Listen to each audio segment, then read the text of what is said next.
Welcome! Today we're going to make this Made by Rae fat quarter bag. She calls it the Buttercup bag. And this is a great little bag. It's super cute and super easy and great for beginners to learn on. So join me as we get started. First thing I'm going to do is mark my pleats. And you can see on the pattern that's what your pleat marks are right there. All the way across. And I'm just going to take my scissors. And I am going to do a little tiny clip right where she has that marked. And I'm going to do that on every one of them. Alright, I'm going to make my pleats. And I have took out my pins and I have my thing. And I hope you can see that little slash right there. I'm going to fold my slashes to each other. And I'm going to do this all in the same direction. So this slash will go to that slash. I'm going to fold it like that and stick a pin. Super easy. Pleat, all a pleat is the folding of fabric. I'm going to find this one, find that one, I'm going to fold this one to that one, and pin down my pleat. Now when you iron these in place, that is going to make your nice long pleat.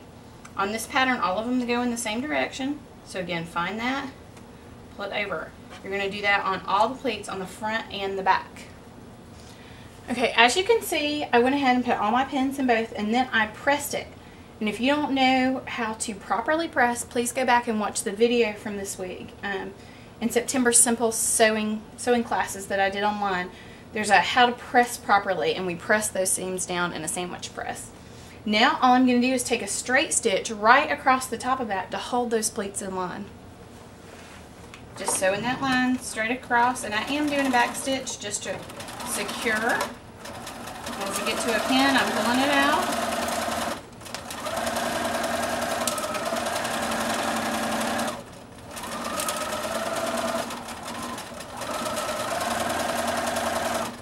And I'm back stitching at the end. I'm going to do that on both pieces. Okay, the next thing I'm going to do is take that top outer purse and I'm going to pin it in place. So I'm going to take one of these, as you can see, that matches. I'm just going to flip it down and I'm going to pin it across the top right here. I'm going to do go back and watch the proper pinning video if you have any questions about this. We're just going to stick our pins at the top, and this is a curve, so it's going to slip slide a little bit. I like my pins every 1 to 2 inches. The more pins the better, and it is the general rule. And I'm going to pin that all the way across, and again I'm just going to straight stitch it in place. Okay, as I was pinning this, I ran into a little problem and I want to show you guys. Do you see how I have a little more fabric on this piece than I do on this piece? I'm sure that's because it's a curve and I'm trying to fit that curve in. So what I want to do is take that bubble and disperse it, okay? I want it all stretched out so there's little tiny bubble all the way across. That way when I sew, it'll fit right in. Another tip for when you have something that happens like that is to make sure that the bigger size is on the bottom. That way your feed dogs are going to pull this a little bit faster than they pull the top, therefore evening it out for you. As you can see, I pinned it all down and I just sewed it straight across. Now I'm going to pull those pins out and open it up.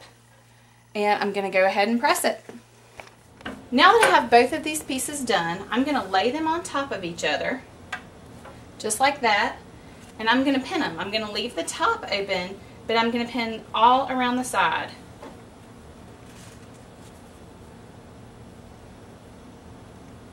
And I'm pinning every 1 to 2 inches. I like to pin closer in curves. Just makes it a little easier to sew.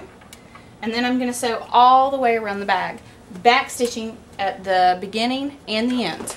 Okay, as you can see, I've got it all sewn up and I left the top open so you can look inside there. Now I'm going to run and iron this with a sandwich press and then an open press so it looks really pretty on the outside. Okay, here you see the lining. As you can see, I've just pinned all the way around and I've left this hole open in the bottom. We need a hole in the bottom to turn the bag, so I'm going to leave that right there and I'll show you how to do that later. So from right now, I'm going to sew from here all the way up to here, and I'm going to back stitch in both places. I'm going to skip my hole. So from here all the way down, back stitching in both places. See, I sewed all the way around and I back stitch, stopped my stitch. I'm skipping my hole and I'm going to start up again. sew 1, 2, 3, hold the bar 1, 2, 3, and I'm going to go all the way around. And when it comes to a curve, you can do this really slow. What I'm more concerned about is that my edge is lining up. I'm doing 3/8 seam allowance on this, and I'm not exactly sure what she put in her instructions. But most importantly, I want it to be even. So I'm just doing it real slow around that curve if need be, and then you can speed up as you get towards the end.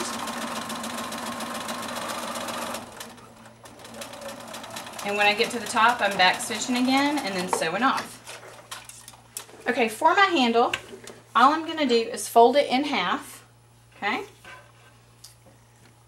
And I'm going to put pins just like I've done, and the other ones about every 2 inches all the way up. And then I'm going to take a straight stitch that goes all the way across. As you can see, I have it all sewn up, and now what I'm going to do is literally just turn this inside out. There's a couple ways to do this. First, it's just a safety pin. Run it in here. And you've probably done this at some point in your life for some little project. And run it backwards. Okay?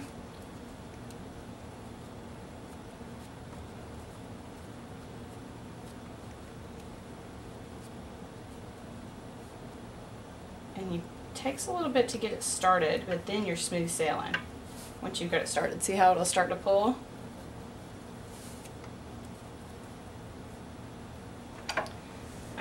This is the most, might not be the easiest way, but it's a piece that we all have at home.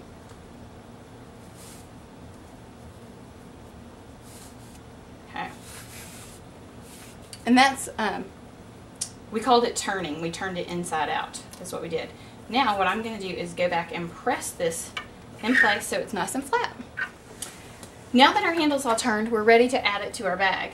What you're going to do is add it to the side seams of your bag. So you're just going to lay it on the outside and 1 pin to hold it in place. Then I'm going to make sure it is not tangled and pull it all the way over to the other side and put 1 pin on this side to hold it in place as well.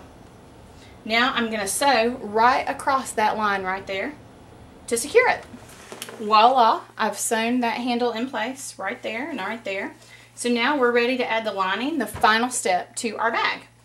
And I'm going to take that lining, I have not turned it, it's still right side out, as you can see, and I'm going to take my whole bag and stick it in that lining, okay? And I am going to pin it where the side seams match. You can see the side seam right there and the side seam on the inside. I'm going to take my pins, and I'm going to pin all the way around. And I like to always start with the side seams when I'm pinning anything. I feel like it makes sure, that way I can make sure that all the pieces are exactly where they need to be. Now I'm going to go back across this top, just like we've done every other time, and pin 1 to 2 inches. There we have it. It's all pinned up. Now I'm going to take my straight stitch, just like I've done the whole time, and sew around it, making sure I back stitch at the beginning and the end. Okay, now as you can see, I have it all sewn together right across there or all the way around the top. Now, remember that hole we had at the bottom? That's what I'm going to do. I'm going to stick my hand in that hole, and I'm going to pull out the bag. Da-ta-da! Everybody always thinks that's really impressive. Now, look at that. We have our cute little bag.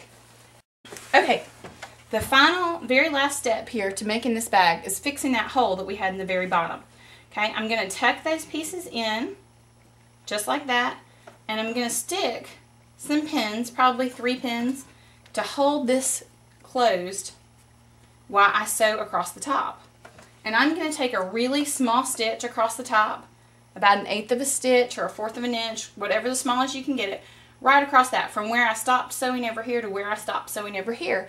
And that will fix that hole so we won't lose anything in the lining of our bag. And voila, there we have it, all sewn up across the bottom. And you can see if you had sewn it in white, you would barely even see it. I just sewed it in gray so you guys could get a better chance of what's going on. Now all I'm going to do is stuff that lining to the inside.